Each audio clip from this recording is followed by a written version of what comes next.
Dan pada saat ini kita akan membahas suatu topik utama, kesehatan dalam nubuatan, yang menjadi judul kita saat ini adalah manfaat country living untuk reformasi kesehatan bagi penginjilan kota atau city evangelism. Untuk itu saya tidak akan berlama-lama. Saya izin untuk membagikan layar ya. Ya.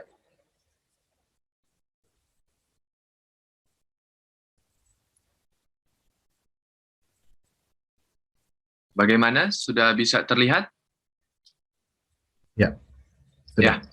Baik, inilah judul kita saat ini adalah manfaat country living untuk reformasi kesehatan bagi city evangelism, ya, bagi penginjilan kota. Nah, untuk itu izinkan saya untuk berdoa sekali lagi untuk meminta tuntunan dari Tuhan.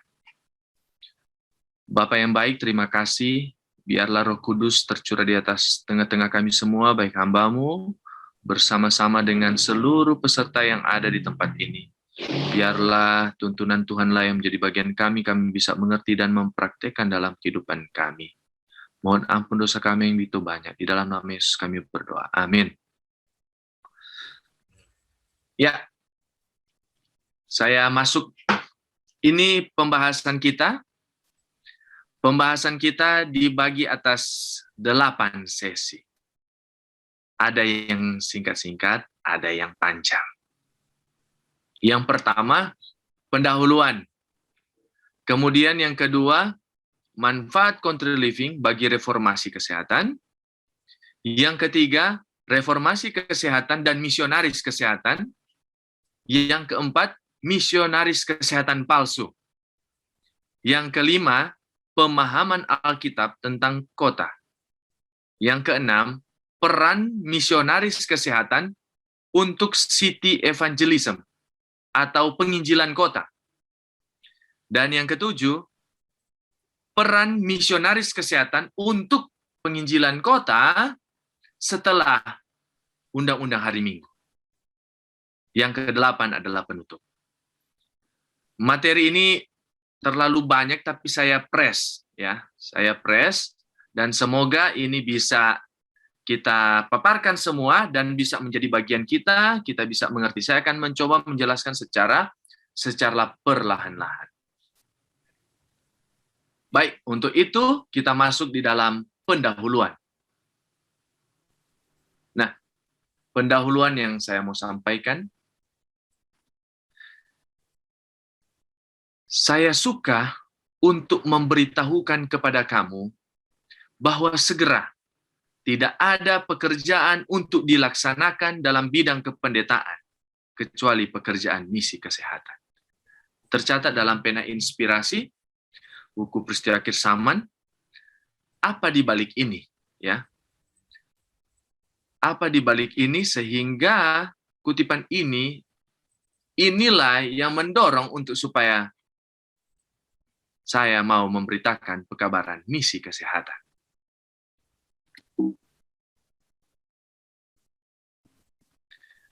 Nah, selanjutnya, pembaharuan kesehatan sebagai ditunjukkan kepada saya adalah bagian dari pekabaran 3 malaikat, malaikat ketiga, yang sangat eratnya sebagaimana eratnya hubungan antara tangan dan lengan dengan tubuh. Jadi memang inilah pekabaran kita yang adalah pekabaran 3 malaikat. Ya. Pekabaran inilah seruan nyaring yang harus kita dengung-dengungkan. Ya. Inilah pekabaran yang menjadi tema sekarang Gereja Masih Advent hari ke-7 sedunia. Yaitu apa? I will go. Kalau kita tahu tentang I will go, dia bukan cuma berhenti di I will go doang. Saya akan pergi. Ada kepanjangannya. To proclaim the three angel messengers. Saya akan pergi untuk mengabarkan pekabaran 3 malaikat. Nah, itu sekedar pendahuluan. Kita sekarang masuk yang kedua, manfaat country living untuk reformasi kesehatan. Ini saya hanya ambil kutipan-kutipan yang sedikit saja, tetapi ini bisa menjadi dasar buat kita. Dalam pena inspirasi buku Peristiwa Akhir Zaman mengatakan seperti ini. Ini menceritakan tentang kisah Adam dan Hawa. Itu pula menjadi bagian kita, umat Tuhan. Bagaimana kita harus mendapatkan suatu pekerjaan yang tidak melelahkan, melainkan menyenangkan dan menyehatkan. Yang itu kita dapat pada daerah pedesaan. Kita lanjut. Tuhan menghendaki agar umatnya pindah ke pedesaan, di mana kita dapat menetapkan sebidang tanah dan bercocok tanam buah dan sayuran, di mana anak-anak kita dapat berhubungan erat langsung dengan karya Allah di alam. Itulah pekabaran, sehingga pekabaran ini mendorong untuk bawa keluarga kita jauh dari kota-kota. Nah, pada hari Selasa yang lalu, kita sudah membahas tentang makanan alami yang Tuhan ciptakan. Itu ada 5, ya. Nanti kalau bisa nanti dilihat di channel YouTube, yang ada channel YouTube Waru Kapas, ya. Di situ ada rekamannya. Makanan alami ada 5 yang Tuhan sudah sediakan, yaitu sayur-sayuran, buah-buahan, kacang-kacangan, biji-bijian, dan akar-akaran. Inilah makanan kita. Dan makanan daging akan kita buang, ya.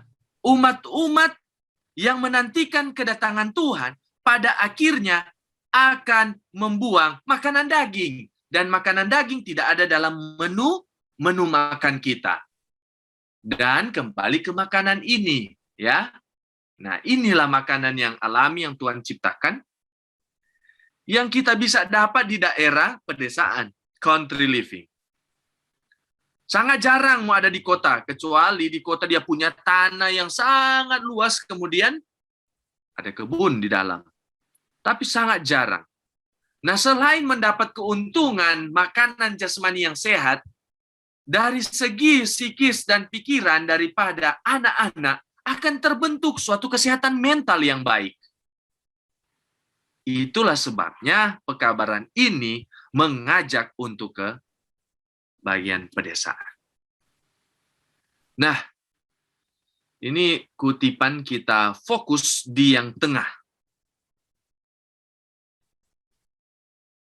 Kita baca aja dari awal. Bukanlah kehendak Allah agar umat Tuhan bermukim di kota-kota, di mana terus-menerus ada kerusuhan dan kekacauan. Anak-anak mereka harus dijauhi dari keadaan seperti ini, karena seluruh sistem tubuh merosot akibat ketergesaan dan keterburu-buruan serta kebisingan. Hidup di perkotaan, hidup serba tergesa-gesa. Kita bangun cepat, apalagi yang punya di kota yang punya kemacetan tinggi. Aduh, cepat. Sudah bangun pagi subuh, itu pun harus menghindari kemacetan. Ketergesa, terburu-buru. Nah, inilah yang membuat sistem tubuh merosot.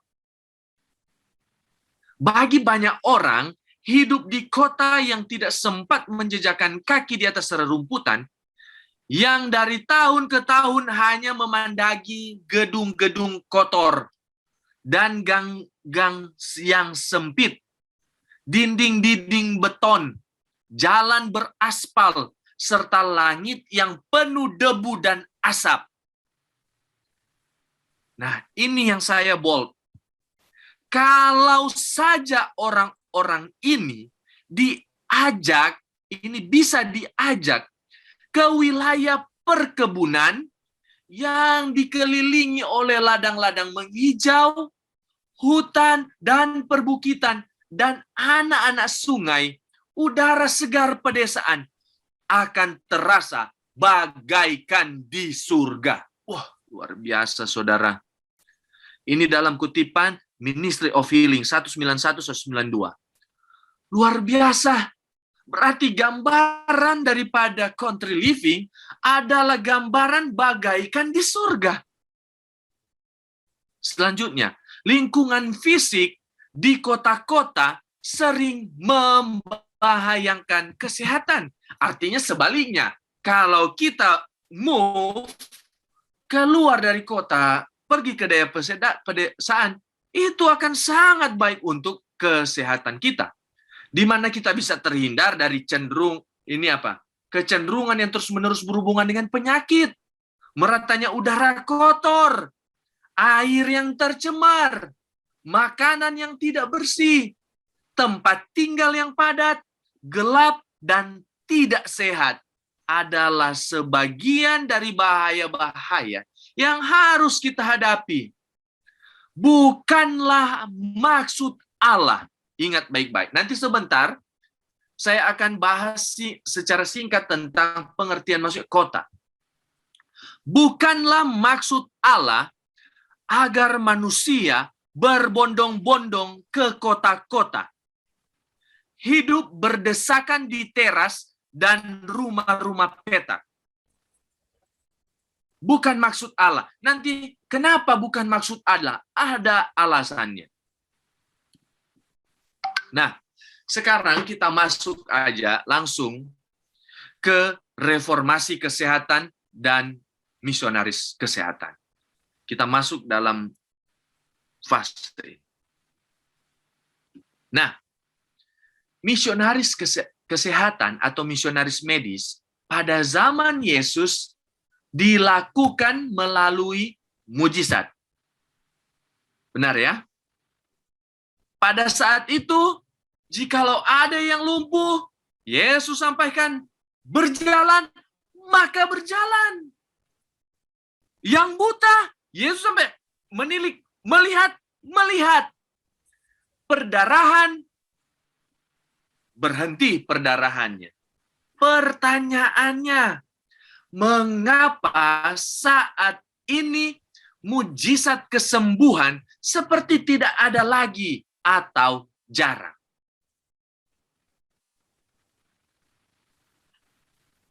Mujizat saat ini masih terjadi dalam bentuk yang berbeda. Masih terjadi dalam bentuk yang berbeda.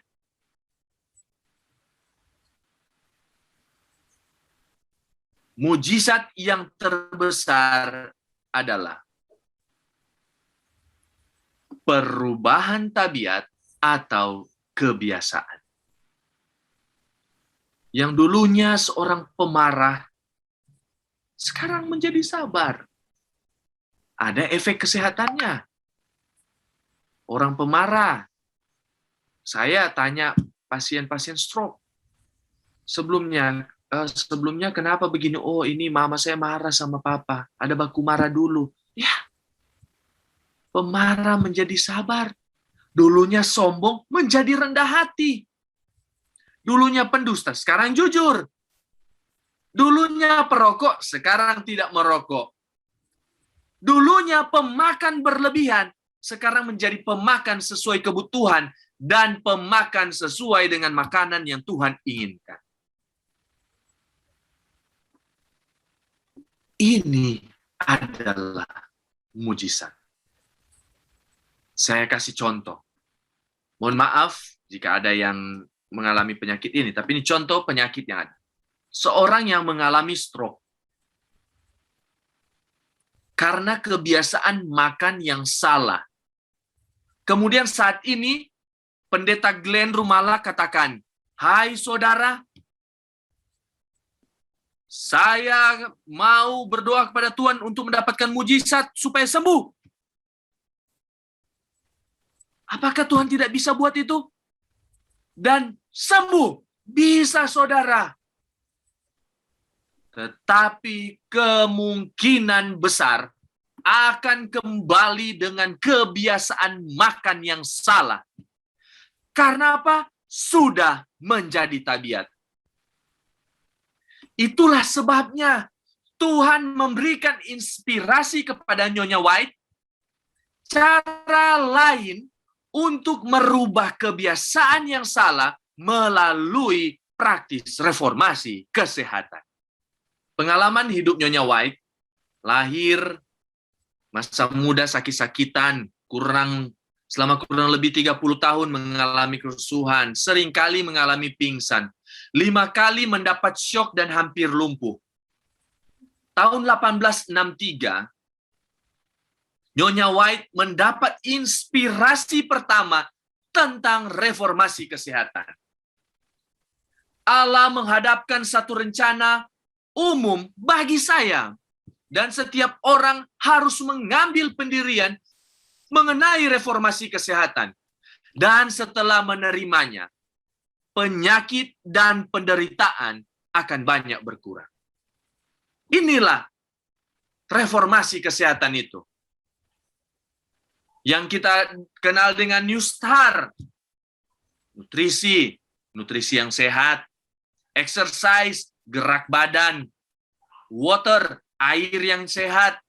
Sunshine, sinar matahari. Temperance, pengendalian diri. Air, udara yang bersih. Rest, istirahat. Trust in the Lord, percaya kepada Tuhan. Saya tidak akan jabarkan satu-satu ini apa reformasi kesehatan, tapi saya yakin dan percaya saudara-saudara sudah mengerti ini.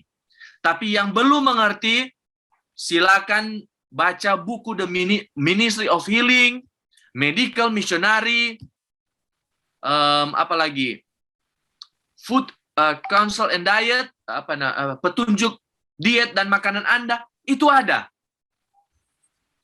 Kalau yang sekarang kita dengar itulah hidup sehat. Hidup sehat itu hati yang gembira, istirahat yang cukup, diet yang seimbang, udara yang bersih, pengendalian diri, sinar mentari yang cukup, energik berolahraga, hubungan sosial yang baik, air jernih yang cukup, Tuhan yang terutama. Ini yang kita sering. Inilah reformasi yang Tuhan sudah sampaikan. Inilah obat yang manjur. Setelah melakukan reformasi kesehatan, Nyonya White, umur 75 tahun pencernaan baik. 75 tahun otak menjadi jernih.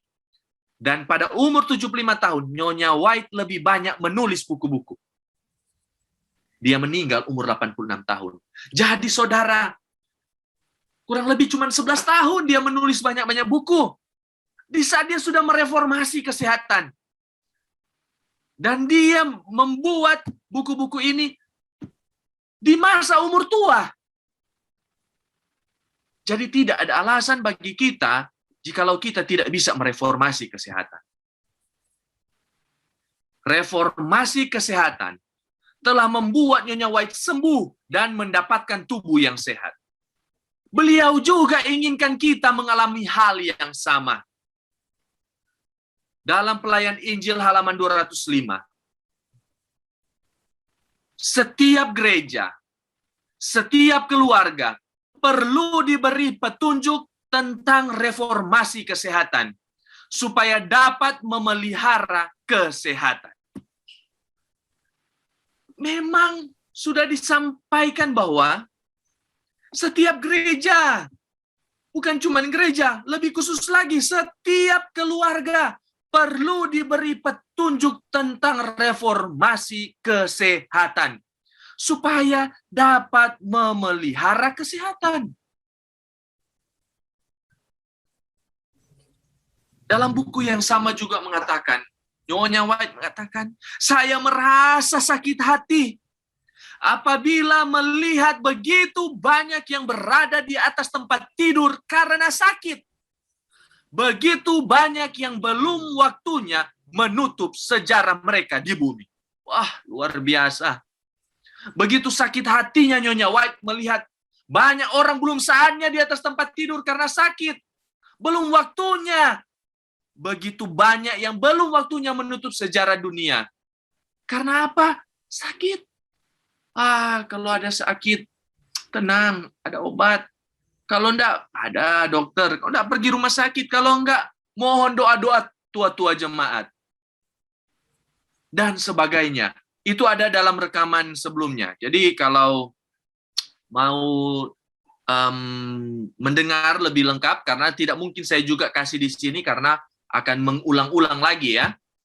Jadi bisa nanti lihat di program siaran langsung tentang penyakit komorbid, ya. Judulnya penyakit komorbid. Banyak yang belum waktunya sejarah dunia karena sakit, saudara. Mengapa reformasi kesehatan saat ini sangat penting? Di samping untuk supaya umat-umat Tuhan hidup sehat atau tidak sakit-sakitan, reformasi kesehatan adalah bagian dari misionaris medis. Misionaris kesehatan untuk membuka jalan masuknya kebenaran. Ini akan membuka jalan masuknya kebenaran. Jadi bukan cuma supaya tubuh kita sehat-sehat, tidak sakit-sakitan, tapi inilah yang akan menjadi pembuka jalan masuk pekabaran kebenaran, masuk misionaris keselamatan. Di sini, inilah manfaat reformasi kesehatan untuk menerbitkan pelayan-pelayan misionaris kesehatan. Pelayan Injil halaman 206. Kita harus, saudara, harus menyajikan prinsip-prinsip kesehatan ke hadapan orang. Melakukan dengan segala daya. Bukan cuma satu daya, dua daya, atau daya yang lain, tapi segala daya. Salah satunya adalah program Eden Way Ministry. Ini juga adalah salah satu daya untuk menyajikan prinsip-prinsip reformasi kesehatan. Dan saya yakin dan percaya, sudah banyak juga di sana. Tapi kita harus. Tuhan telah membentangkan di hadapan saya bahwa banyak sekali, bukan cuma sedikit, banyak sekali yang akan diselamatkan dari kemerosotan fisik, mental, dan rohani melalui pengaruh praktis reformasi kesehatan dalam pelayan Injil 215. Banyak sekali, saudara, ternyata bukan cuma sedikit, banyak sekali yang akan mendapatkan, ya, diselamatkan dari kemerosotan fisik, mental, dan moral melalui pengaruh praktis kesehatan. Sebelum kita masuk di poin yang keempat, saya izinkan 1-2 menit ini untuk kita tarik napas sejenak, supaya jangan juga terlalu tegang. Bagi yang mau pergi minum, silakan minum. Dan yang mau yang lain, silakan gerak-gerak badan dulu ya. Karena memang materi ini baru di tahap keempat.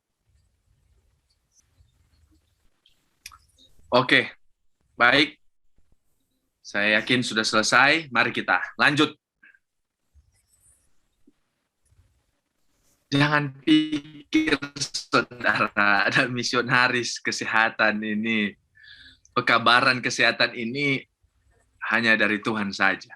Tapi ada yang berasal daripada setan.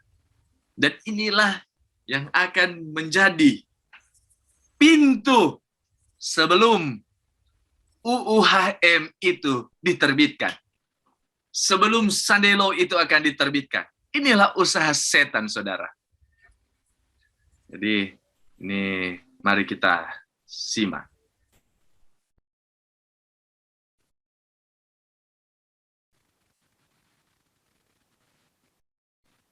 Baik, kita lanjutkan ya. Dalam Selected Messages Jilid 2. Juga terdapat dalam buku Peristiwa Kisah. Kita tidak boleh percaya kepada pengakuan manusia. Mereka seperti yang Yesus lakukan. Mungkin mengaku mengadakan mujizat-mujizat untuk menyembuhkan orang sakit. Kalau yang berdiri di belakang mereka adalah si penipu ulung itu, pembuat mujizat yang akan menurunkan api dari langit di depan manusia. Apakah hal ini mengherankan? Ingat baik-baik. Si penipu ulung itu akan membuat satu mujizat besar yang akan menurunkan api dari langit di depan mata manusia. Kita lanjut. Tanda-tanda ajaib dari kebohongan si penjahat, si jahat, ialah yang akan menawan dunia ini. Dan dia akan menyebabkan api turun dari langit di hadapan siapa? Di hadapan manusia. Dia akan mengadakan mujizat-mujizat dan kuasa ajaib yang menjadikan mujizat itu akan merajalela di dunia. Dia ini setan ya. Dia akan mengadakan mujizat-mujizat. Dan itu akan merajalela di dunia ini. Ini. Setan akan datang untuk menipu. Sedapat mungkin orang-orang pilihan. Sedapat mungkin saya dan saudara. Sedapat mungkin kita-kita yang menantikan kedatangan Tuhan. Setan mengaku dirinya Kristus. Dan setan muncul dengan berpura-pura sebagai misionaris kesehatan yang hebat. Wah, luar biasa. Dia akan berpura-pura juga menjadi misionaris kesehatan yang hebat. Setan akan menurunkan api dari langit di hadapan mata umat manusia untuk membuktikan bahwa setan adalah Allah. Luar biasa, saudara. Ini dalam buku Medical Ministry Misionari 8788 dan di dalam buku Peristiwa Akhir Zaman 129.3. Setan juga akan datang sebagai misionaris kesehatan yang hebat. Hati-hati, saudara. Hati-hati, setan akan datang seperti ini.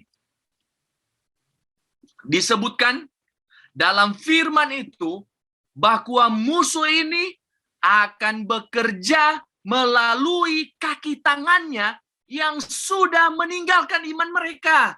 Wah, setan akan bekerja untuk mendapatkan agen-agennya yang baru yang sudah meninggalkan iman mereka. Dan mereka akan tampak seperti mengadakan mujizat.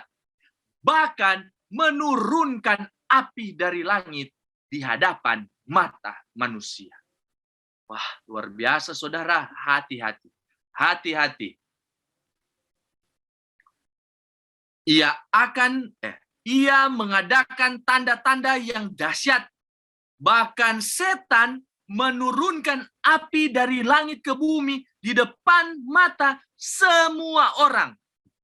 Dan setan menyesatkan mereka yang diam di bumi dengan tanda-tanda yang telah diberikan kepadanya untuk dilakukan di depan mata binatang itu. Dalam kutipan Wahyu 13 ayat 13 sampai 14. Bukan hanya penipuan lihai yang diramalkan di sini. Manusia akan tertipu. Wah, perhatikan ya, manusia akan tertipu oleh mujizat-mujizat yang dilakukan para kaki tangan setan. Karena mereka berkuasa melakukannya. Bukan yang mereka lakukan dengan berpura-pura. Ini ada dalam Great Kontroversi 553 dan juga di dalam buku Peristiwa Akhir Zaman 129.5.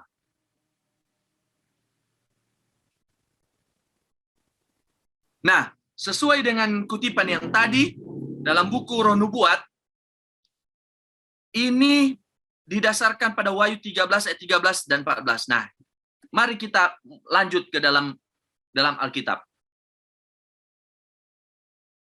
Dalam Wahyu 13 ayat 11 sampai 17 dikatakan gini. Yang pertama, dan aku melihat seekor binatang lain keluar dari dalam bumi yang bertanduk dua sama seperti anak domba, dan ia berbicara seperti seekor naga.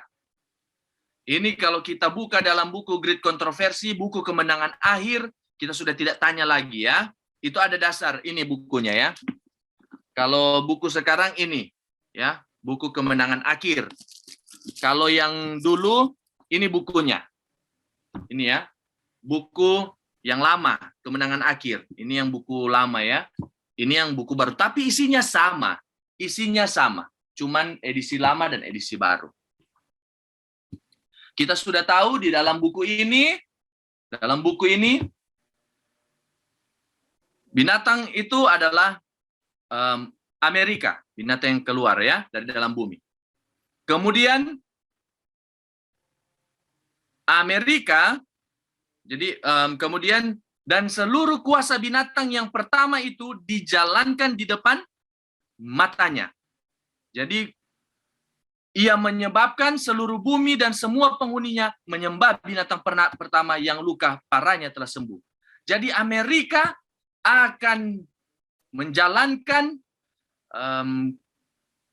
kuasa daripada apa? Perintah daripada papacy ya, dari kepausan. Kemudian ia akan mengadakan tanda-tanda yang dahsyat.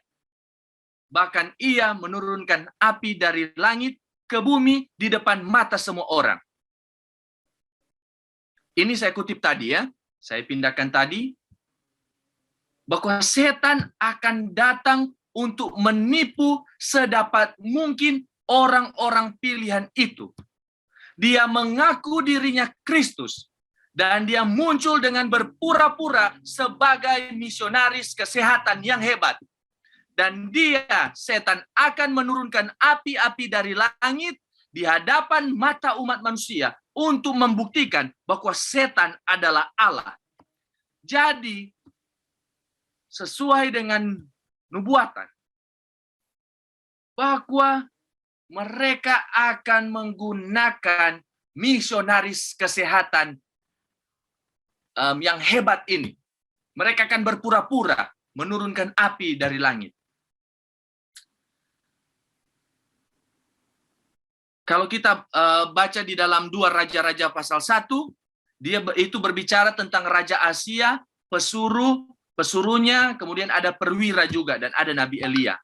Jadi Raja Asia, dia jatuh dari langit-langit ruangan, kemudian dia sakit, dia minta pesuruhnya untuk pergi ke Baal untuk supaya menanyakan apakah saya akan sembuh. Kemudian Tuhan menyuruh Elia untuk ketemu. Pada waktu ketemu dia sampaikan balik ke Raja Asia dan katakan bahwa apakah sudah tidak ada Tuhan, ya? Apakah tidak ada Tuhan yang akan menyembuhkan? Kenapa mesti tanya ke Baal? Mengapa tidak tanyakan kepada Tuhan?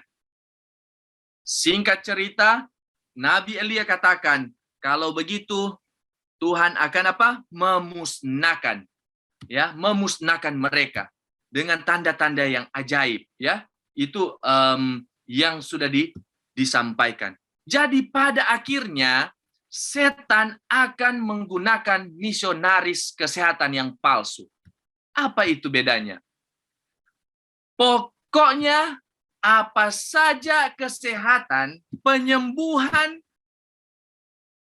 yang terjadi tanpa dicampuri dengan reformasi kesehatan, itu berasal dari setan. Itu reformasi yang palsu. Misionaris kesehatan yang palsu. Apakah kita tidak bisa mendapatkan kesehatan? Bisa. Kesembuhan? Bisa. Tetapi kalau itu diterapkan dalam bentuk reformasi kesehatan, kita mengakui kesalahan kita kepada Tuhan, bahwa saya sudah salah, saya sakit karena pemanjaan selera saya yang salah, saya mau bertobat Tuhan, maka saya mulai menghindari penyebab-penyebab penyakit ini, sehingga saya bisa mendapatkan kesehatan. Itulah misionaris kesehatan yang berasal daripada Tuhan.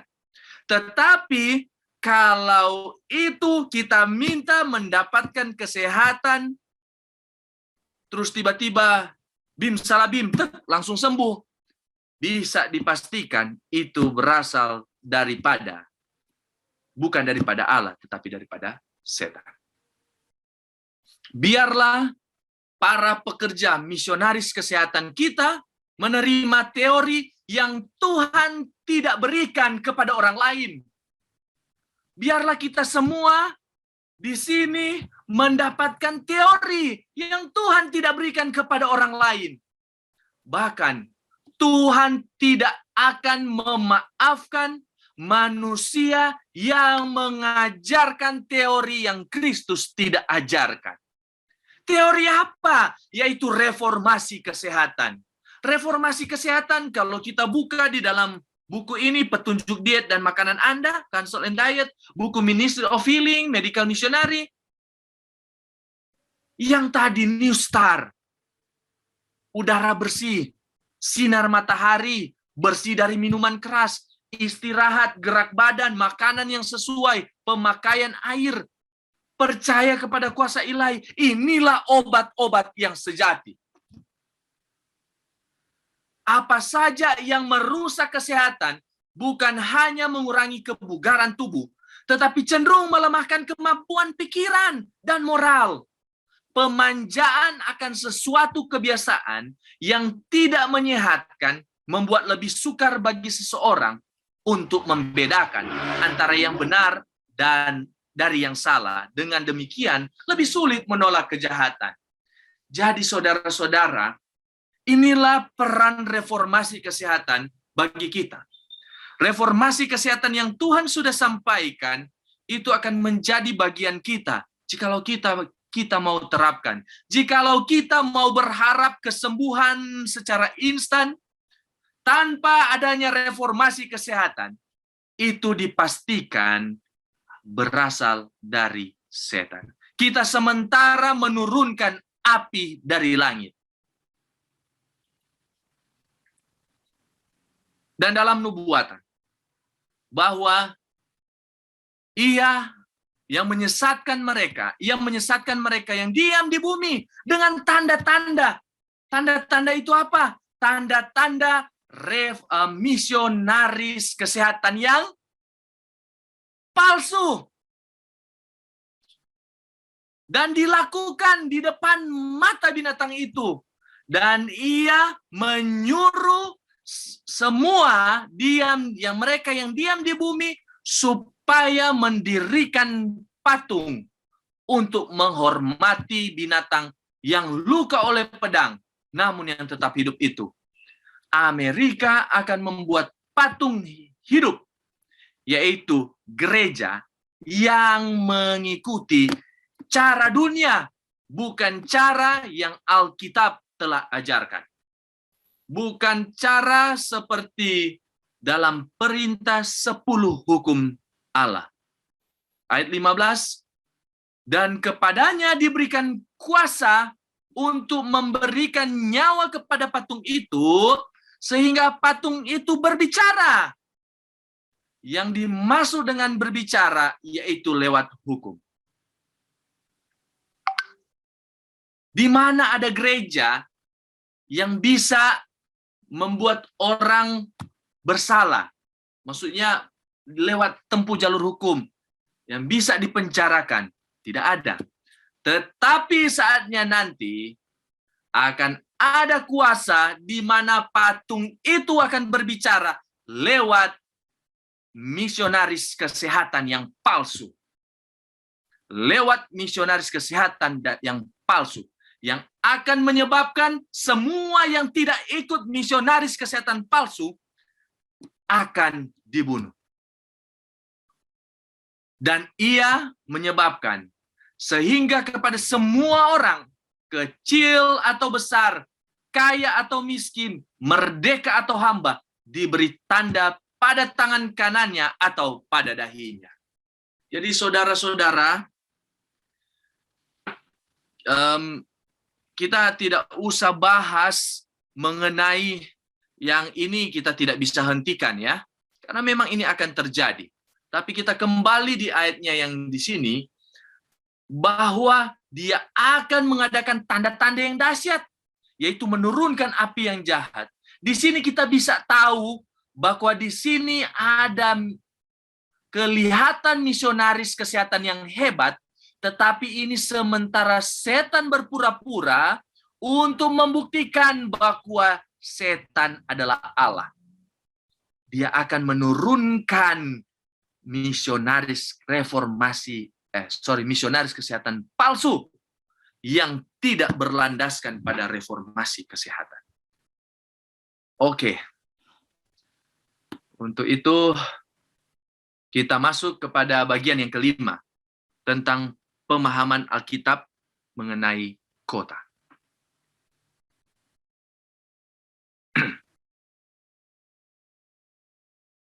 Kota, kalau kita lihat di dalam Alkitab,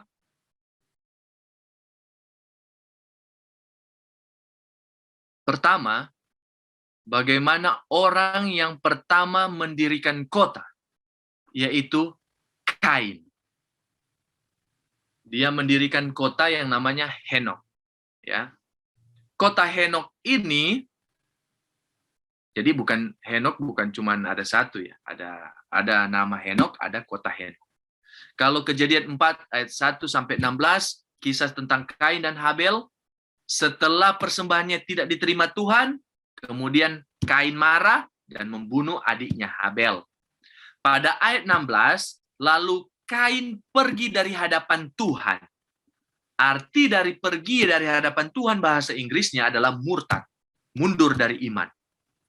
Kemudian pada ayat 17 dikatakan, kemudian Kain mendirikan suatu kota dan dinamainya kota itu Henok menurut nama anaknya. Jadi saudara, yang jadi latar belakang kota pertama itu dibangun oleh seorang yang murtad. Seorang yang meninggalkan apa? Meninggalkan Tuhan. Ya. Di yang warna merah, dia sudah melarikan diri dari hadapan Tuhan, membuang janji akan Firdaus yang dipulihkan untuk mencari harta dan kesenangannya di bumi ini di bawah kutuk dosa. Dengan demikian, berdiri sebagai pemimpin golongan besar manusia yang menyembah ilah dunia ini. Jadi saudara, inilah latar belakang pertama orang yang mendirikan kota. Dan dia adalah pemimpin besar manusia. Golongan besar manusia yang menyembah ilah di dunia ini. Yang kedua, Nimrod dan kota Babylon. Kita sudah tahu kisah tentang Nuh mabuk di Kejadian 9 ayat 18 sampai 27 dan kutuk bagi Ham dan Kanaan. Ini silsilahnya dari Ham, kemudian dapat anak Kush, dari Kush dapat anak nama Nimrod, dan dari Nimrod lahirlah kota Babylon. Ya, lahirlah kota Babylon. Nah, ini kisah tentang Nimrod. Kejadian 10 ayat 8 sampai 10 dikatakan Kush memperanakan Nimrod. Dialah yang mula-mula sekali orang yang berkuasa di bumi. It's 6 o'clock. Ia seorang pemburu yang gagah perkasa di hadapan Tuhan. Sebab itu dikatakan orang seperti Nimrod, seorang pemburu yang gagah perkasa di hadapan Tuhan, mula-mula kerajaannya terdiri dari apa? Babel. Ayat 11 dan 12. Dari negeri itu, ia pergi ke Asyur, lalu mendirikan apa? Nineve. Itulah kota besar itu. Dia juga membangun Nineve. Ini latar belakang kota. Tapi dalam Bible Commentary, volume 1 dia katakan bahwa di hadapan Tuhan artinya against the Lord. Melawan Tuhan. Jadi, ia seorang pemburu yang gagah perkasa yang melawan Tuhan. 2 kali juga dikatakan, dia seperti Nimrod, seorang pemburu yang gagah perkasa yang melawan Tuhan. Ya.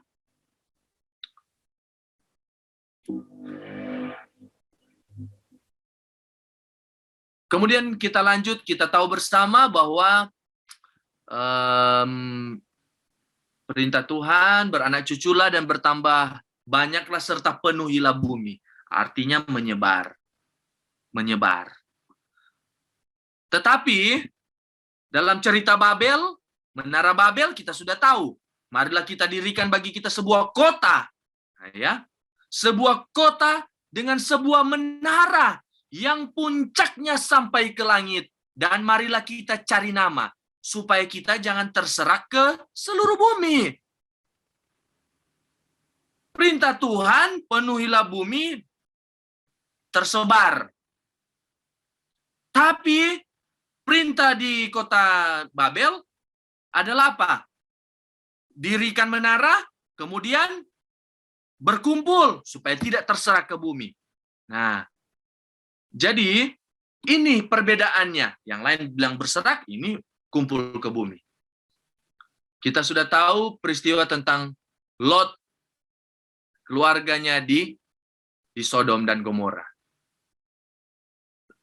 Lihat dalam Kejadian 13 ayat 10. Lalu Lot melayangkan pandangannya dan dilihatnya bahwa seluruh lembah Yordan banyak airnya. Seperti taman Eden. Seperti taman Tuhan. Seperti tanah Mesir sampai ke Soar. Hal ini terjadi sebelum Tuhan memusnahkan Sodom dan Gomora. Di dalam Kejadian 13 ayat 12, Abram menetap di Kanaan. Tetapi Lot menetap di kota-kota lembah Yordan dan berkemah di dekat Sodom. Pada Kejadian 14 ayat 12, sebab Lot itu diam di Sodom. Pertama, datang dekat-dekat dulu di Sodom. Datang dulu dekat-dekat ke kota. Lama-lama ke kota. Ya. Dan di kota itu kita sudah tahu bersama kenapa dimusnahkan. Karena adapun orang Sodom sangat jahat dan berdosa di hadapan Tuhan. Itulah sedikit tentang kota. Latar belakang kota menurut Alkitab. Dan sekarang kita masuk pada bagian yang ke-6, yaitu peran misionaris kesehatan untuk penginjilan kota, untuk city evangelism. Kita akan lebih fokus banyak di sini ya. Dalam Kerinduan Segala Zaman, halaman 713, dikatakan, berjuta-juta jiwa manusia yang sedia akan binasa, yang terikat dengan rantai kebodohan dan dosa, belum pernah mendengarkan tentang kasih Kristus bagi mereka. Belum pernah mendengarkan kasih Kristus. Di dalam buku Mari Bersaksi, halaman 553 sampai 594.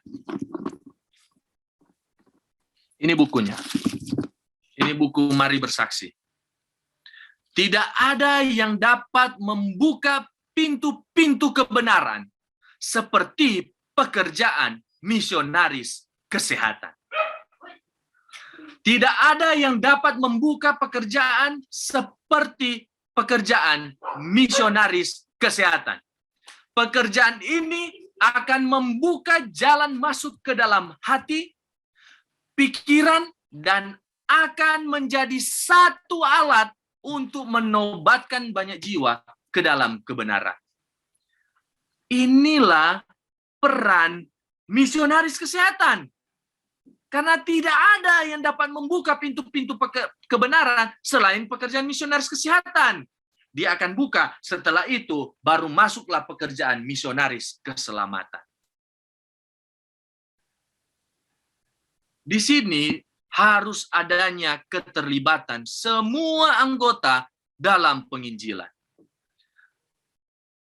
Seperti yang sudah dikutip tadi, berjuta-juta jiwa manusia yang sedia akan binasa, yang terikat dengan rantai kebodohan dan dosa, belum pernah mendengar tentang kasih Kristus bagi kita semua, bagi mereka. Untuk itulah dalam Review and Herald 23 Juli 1895 mengatakan, kewajiban terbesar mengamarkan dunia akan kehancuran yang ada di ambang pintu terletak pada umat-umat Tuhan. Terletak pada saya dan saudara untuk mengabarkan. Tetapi kita harus mempraktikkan praktik reformasi kesehatan. Karena inilah menjadi pembuka jalan masuknya pintu, masuknya kebenaran, pekabaran kebenaran. Kita sudah tahu pesan terakhir Yesus ya, dalam Matius 28 ayat 16 sampai 20. Kita tidak bahas ini, tetapi perintah juru selamat kepada murid-murid meliputi semua orang percaya. Perintah itu adalah orang percaya sampai Kristus datang akhir zaman ini. Dalam Kerinduan Segala Zaman 911.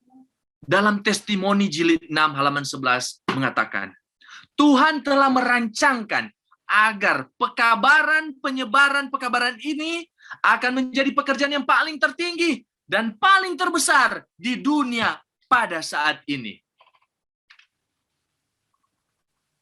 Di dalam Jalan yang Terindah, halaman 85. Sudah waktunya sekarang. Gereja kita harus aktif dalam bidang penarikan jiwa. Harus, saudara. Jangan kita tidak aktif. Karena ukuran sukses suatu sidang dilihat dari jumlah orang yang aktif dalam penarikan jiwa. Dan orang-orang yang sudah dilatih. Untuk itulah bagusnya kita untuk melatih tentang bagaimana mereformasi kesehatan. Untuk menjadi misionaris kesehatan. Untuk membuka jalan untuk praktek misionaris keselamatan. Dalam seruan nyaring 105 mengatakan, tugas utama seorang pendeta atau gembala sidang bukanlah mencari domba-domba yang di luar kandang, tetapi supaya domba-domba di dalam kandang, dalam gereja, selamat dengan menjadi aktif bekerja bagi juru selamat.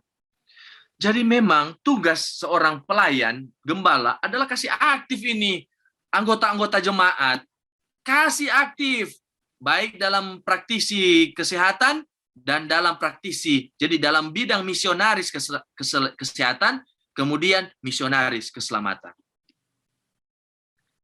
Di dalam Hidup yang Terbaik halaman 137, hanya metode Kristus saja yang akan memberikan keberhasilan sejati dalam menjangkau manusia.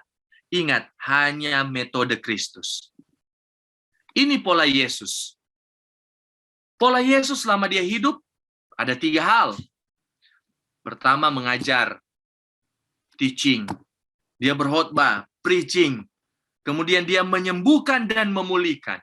Inilah pekerjaan misionaris kesehatan.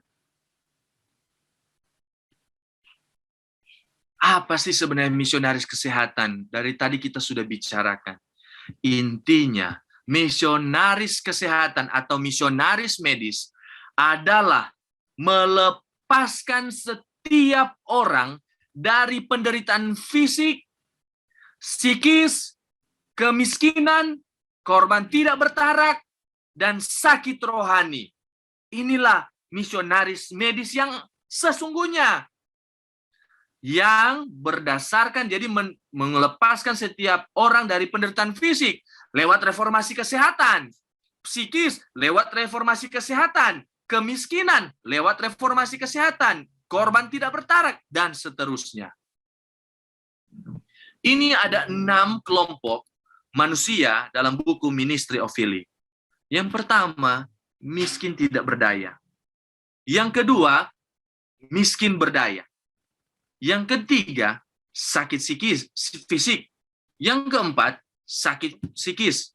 Yang kelima, tidak bertarak. Yang terakhir, sakit rohani. Inilah 6 kelompok manusia yang ada. Untuk itu, saudara-saudara,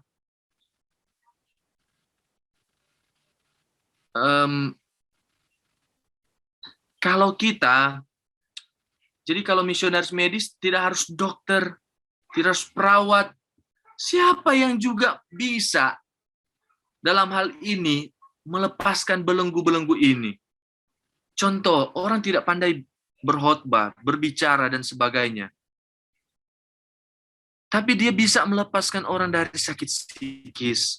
Dia datang, dia jamaah untuk bilang, mari tetap tenang, sabar, dan sebagainya. Dia bersimpati. Itu bagian dari pekerjaan misionaris medis. Dia sakit fisik. Wah, mari datang, apa ini, oke. Apa yang menyebabmu sakit? Oh, ini harus mari datang kepada Tuhan, minta ampun sama Tuhan, bertobat. Kemudian mari kita mulai reformasi kesehatan supaya mendapatkan kesehatan secara fisik. Wah, itu misionaris medis, misionaris kesehatan. Orang yang tidak bertarak, aduh, dulunya pemakan berlebihan, dulunya perokok, dulunya pemarah, dulunya pendusta dan lain-lain. Kemudian dia mulai menyampaikan untuk supaya bertarak. Itu pekerjaan misionaris kesehatan. Orang yang miskin tidak berdaya. Waktu dia miskin tidak berdaya, ini maksudnya beda gini. Sudah orang tua, sudah nenek-nenek, sudah tete, atau dia itu orang yang cacat, punya keterbatasan fisik. Nah, kita latih dia contoh.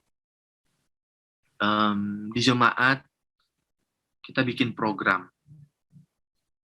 Ada siapa dari anggota kita jemaat, contoh ada yang tukang jahit, ya, tukang menjahit.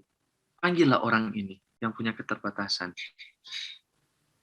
Saudara, mau datang, mau nggak latihan untuk jahit menjahit? Oh iya, datang. Sambil itu jemaat bikin estafet untuk membantu kasih makan dan sebagainya. Jangan cuma lepas di tempat tukang penjahit yang adalah anggota jemaat kita, jangan kasih beban juga. Sama-sama bergandengan tangan. Nah, waktu dia sudah lincah dalam menjahit, nah, marilah kumpul, terus kita belikan, kumpul dana, kemudian kita belikan mesin jahit. Kasih sama dia, dan dia bisa berdiri sendiri. Ini adalah bagian dari misionaris kesehatan. Kita melepaskan mereka dari ketidakberdayaan, yang akhirnya dia bisa menghasilkan uang, yang nantinya uang itu dia bisa juga kasih perpuluhan. Begitu juga dengan miskin berdaya. Kalau miskin berdaya, ya miskin kita kasih modal dan dia berdayakan. Dan sebagainya. Inilah 6 kelompok manusia yang perlu kita jamah. Nah, tetapi kita harus memiliki atribut misionaris kesehatan, misionaris medis. Pertama, kita harus ada belas kasihan. Jangan kita mau jadi misionaris kesehatan tapi nggak ada belas kasihan.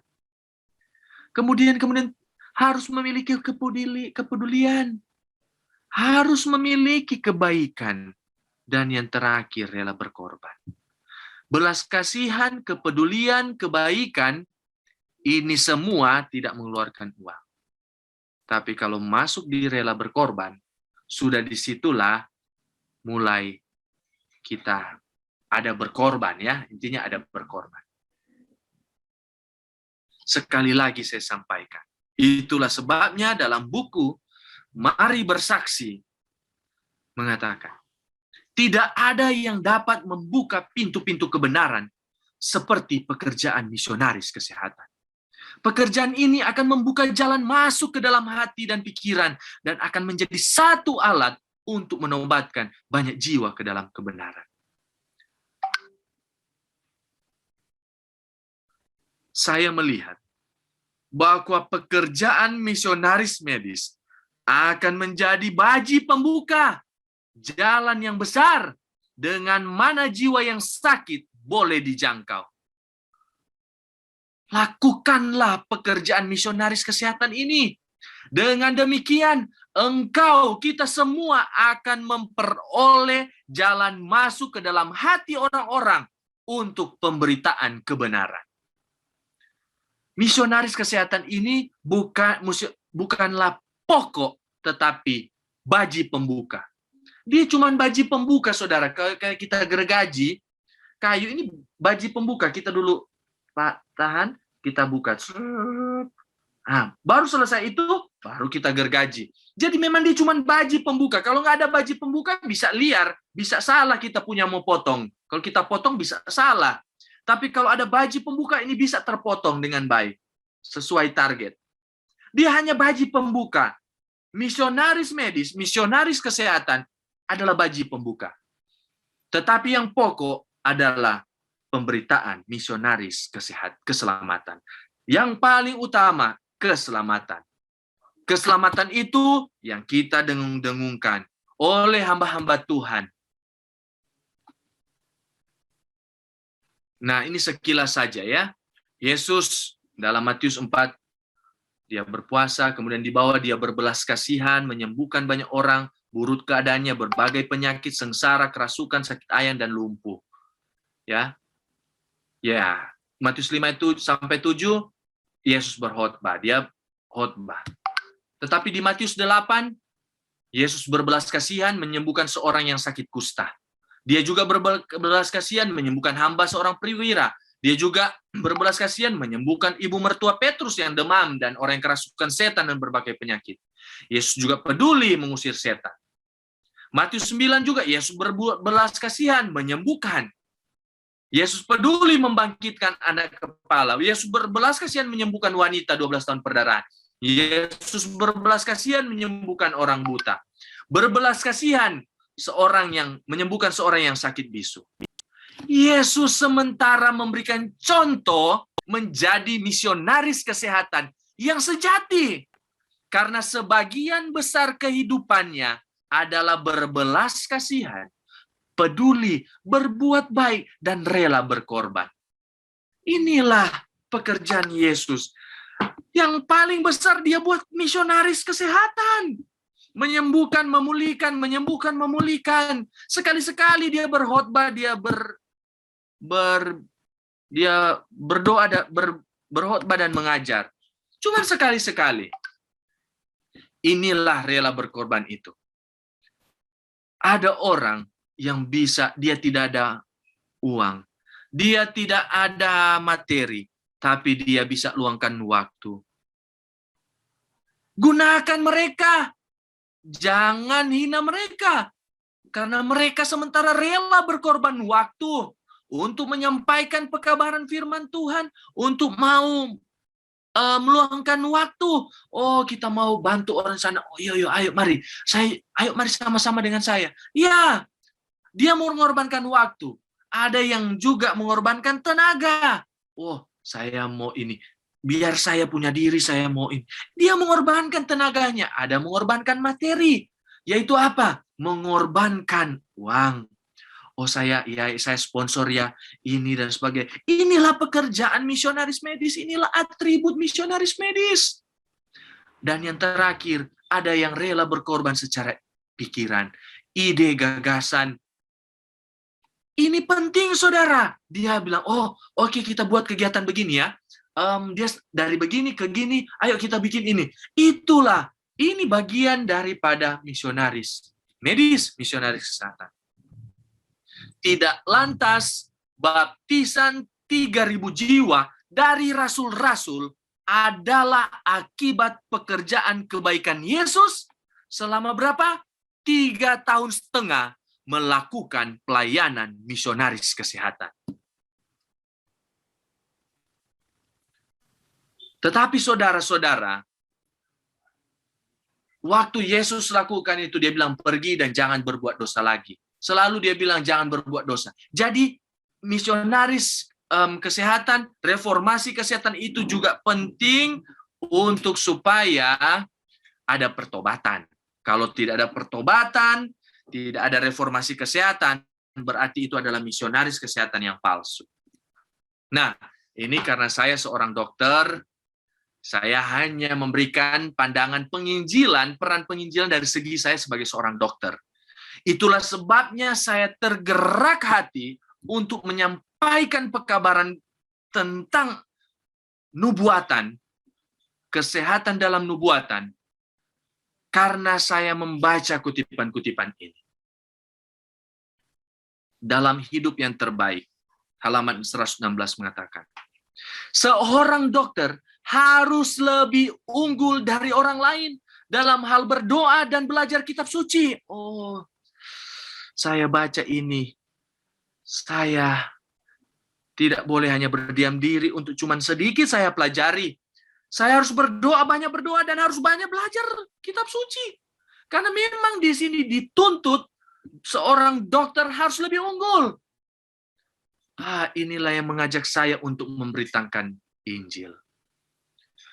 Dan jikalau ada dokter-dokter yang bergabung dalam media Zoom ini, saya mengajak saudara, sesuai dengan kutipan ini, ayo para dokter-dokter kita.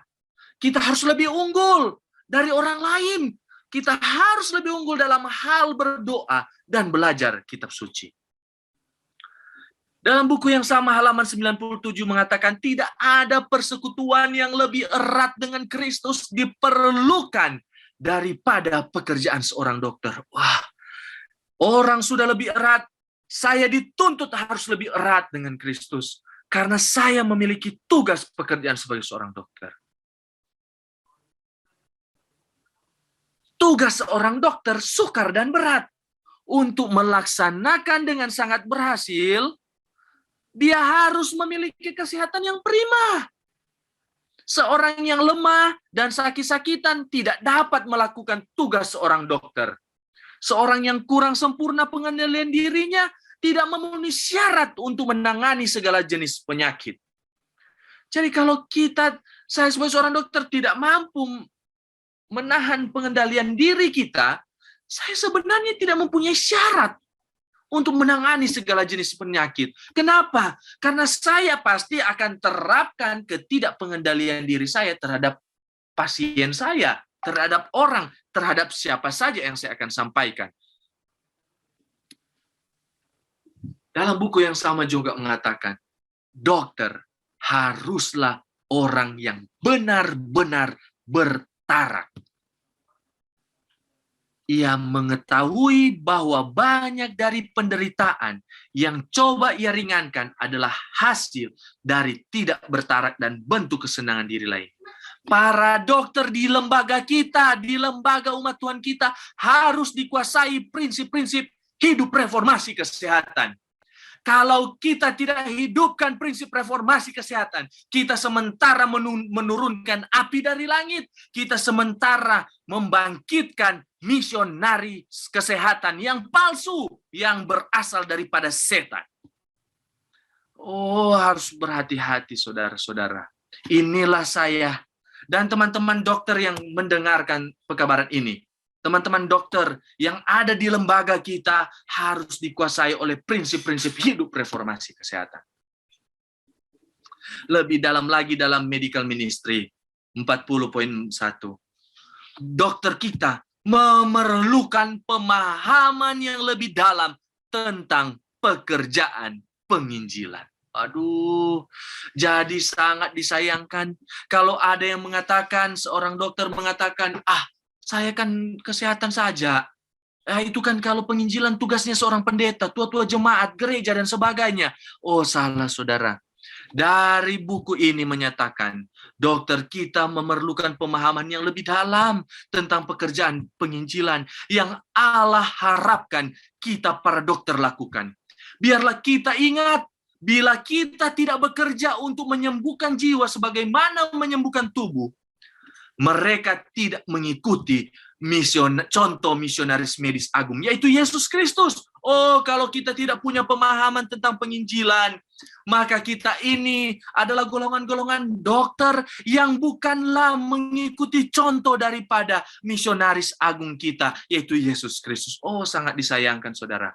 Jadi teman-teman, jikalau ada para dokter yang mendengarkan ini, marilah kita lebih dalam untuk memahami tentang pekerjaan penginjilan.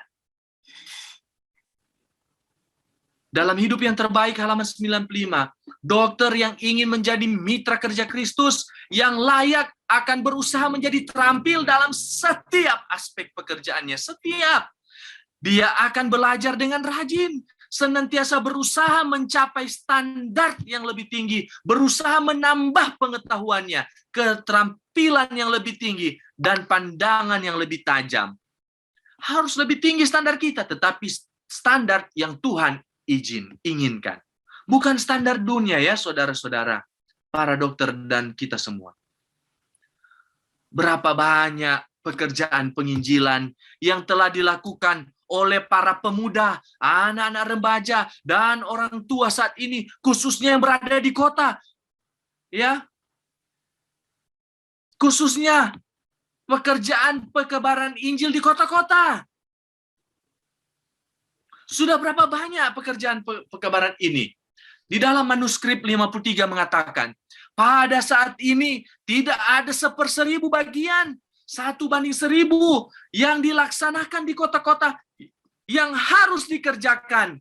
Dan itu akan dilakukan jika laki-laki dan perempuan mau melakukan tugas sepenuhnya. Oh, saudara-saudara, ini harus dikerjakan di kota-kota.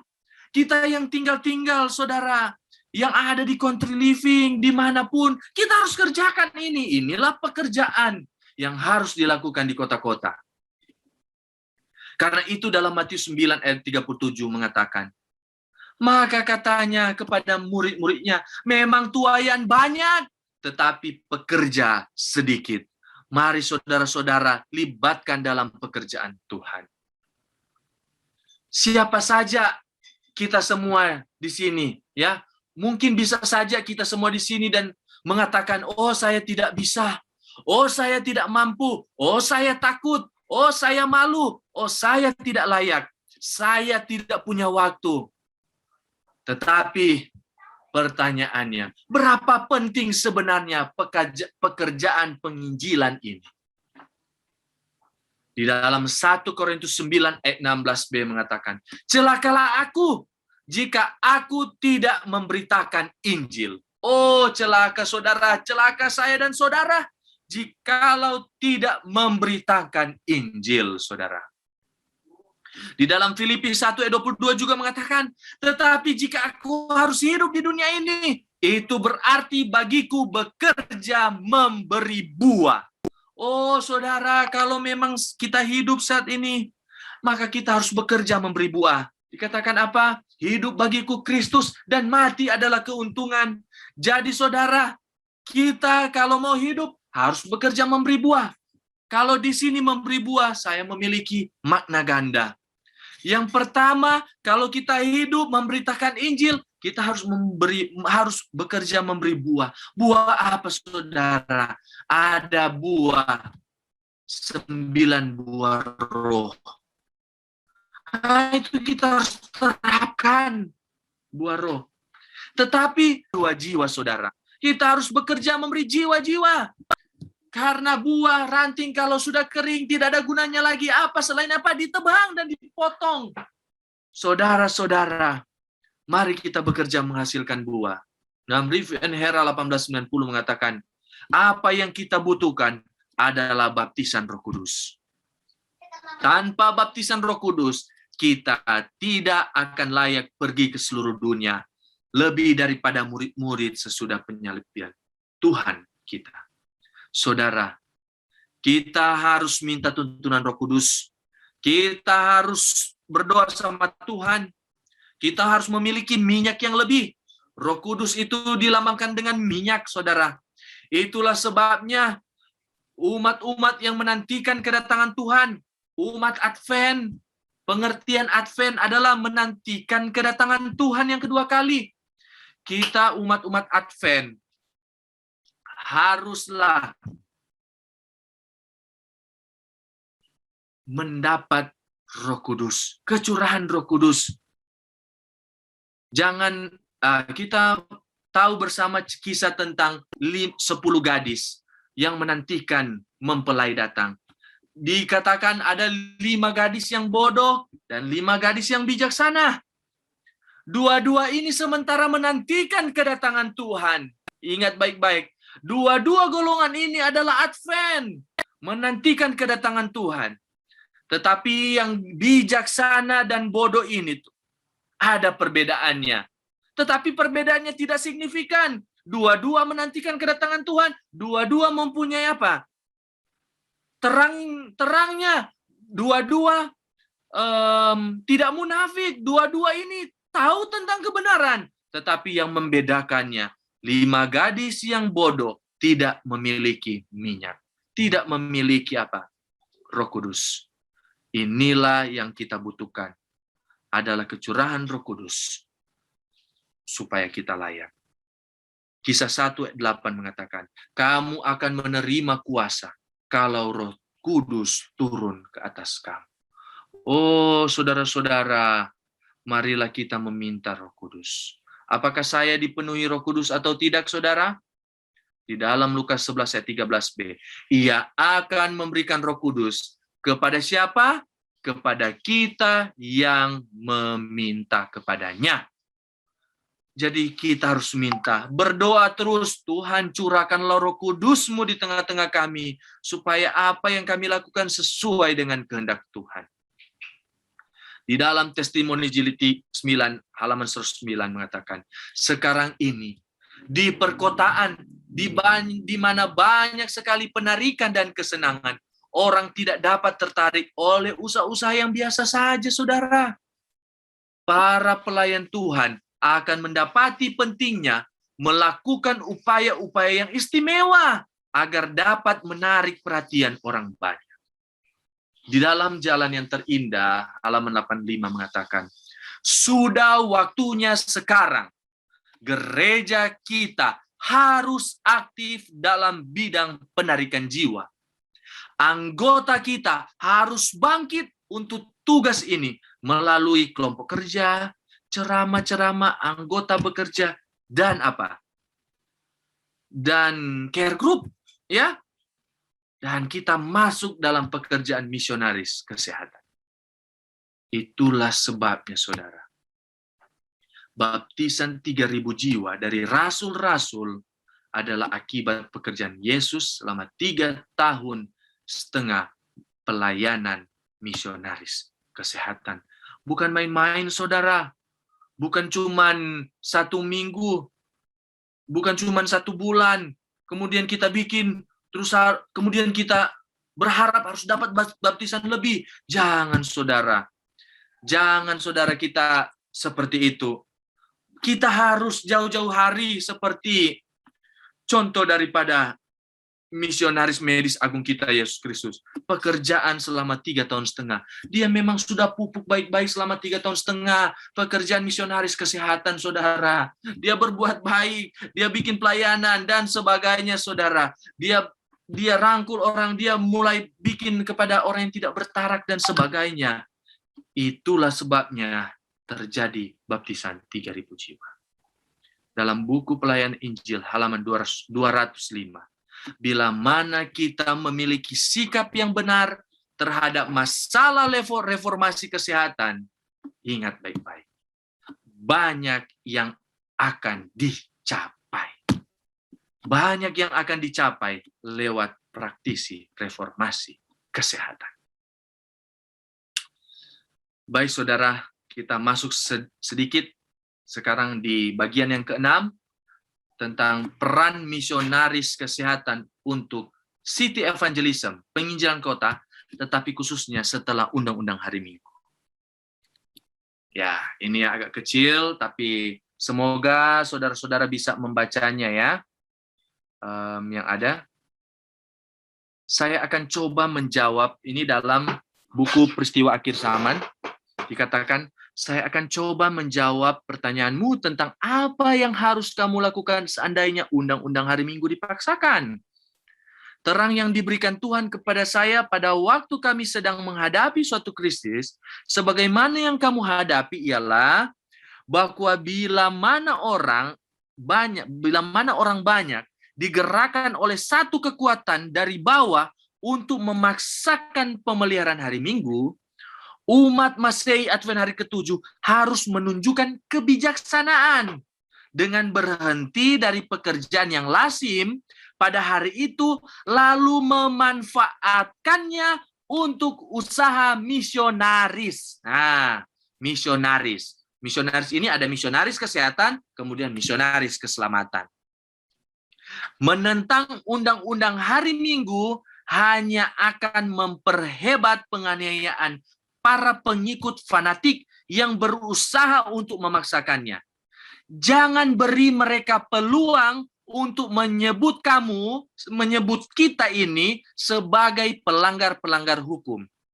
Seseorang tidaklah, nah ini catatan saudara, seseorang tidaklah menerima tanda binatang itu karena dia menunjukkan bahwa dia menyadari kebijakan mereka, ketenangan dengan menahan diri dari pekerjaan yang menyakiti hati.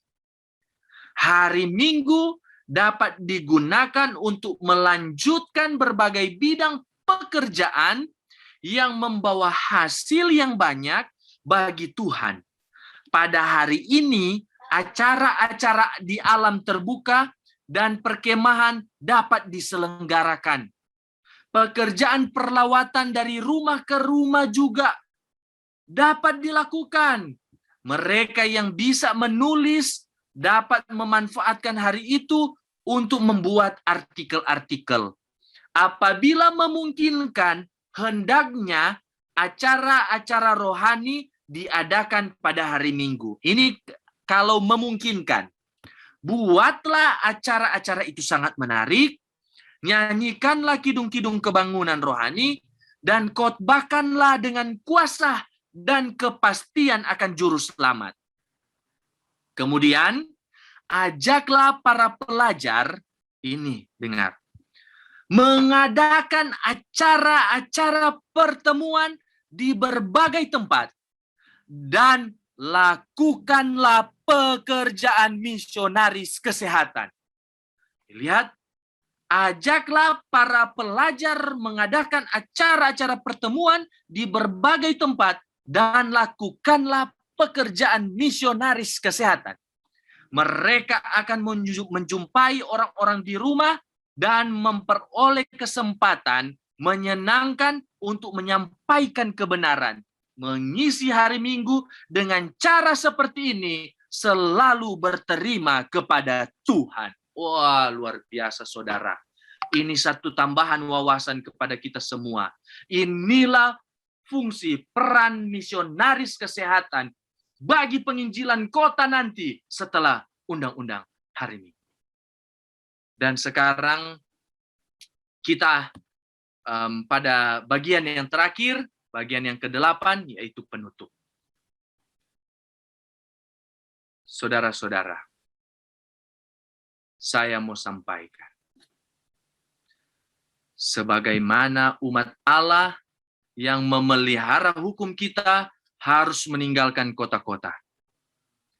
Kita harus belajar seperti Lot. Seperti Henok. Seperti Henok, kita bekerja di kota, saudara. Kita lakukan penginjilan kota. Tetapi tidak bermukim di dalamnya. Apa, saudara?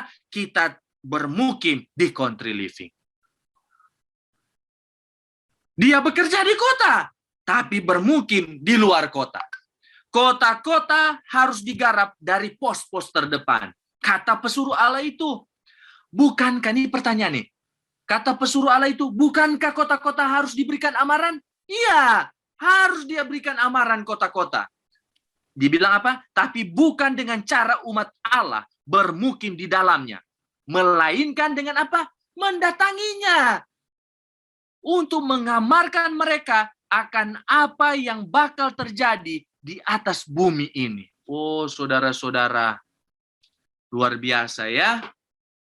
Luar biasa. Selama bertahun-tahun saya sudah diberikan terang istimewa bahwa kita jangan memusatkan pekerjaan kita di kota-kota. Kerusuhan, kekacauan yang memenuhi kota-kota ini, keadaan-keadaan yang timbul akibat pemogokan serikat buruh ternyata akan menjadi rintangan besar bagi pekerjaan kita. Bila mana kejahatan merajalela di tengah suatu bangsa, selalu ada suara terdengar yang memberikan amaran dan petunjuk. Sebagaimana suara Lot terdengar di Sodom. Sebenarnya Lot, wah ini luar biasa ya. Sebenarnya Lot dapat menyelamatkan keluarganya dari banyak kejahatan. Seandainya dia tidak bermukim di kota yang jahat dan tercemar itu. Apa yang dilakukan Lot bersama keluarganya di Sodom dapat dilakukan oleh mereka sekaligus, sekalipun mereka tinggal jauh dari kota. Oh saudara, jadi alasan Lot juga bilang, oh saya mau bermukim di kota, supaya saya juga mau menginjil di kota. Oh saudara, di sini dikatakan, apa yang dilakukan Lot bersama keluarganya di Sodom, dapat dilakukan oleh mereka, oleh kita semua sekalipun, yang walaupun tinggal di jauh dari kota. Itulah sebabnya kita harus belajar dari Henokh. Kita harus bekerja di kota-kota, menginjil di kota-kota, tetapi tidak bermukim di dalamnya.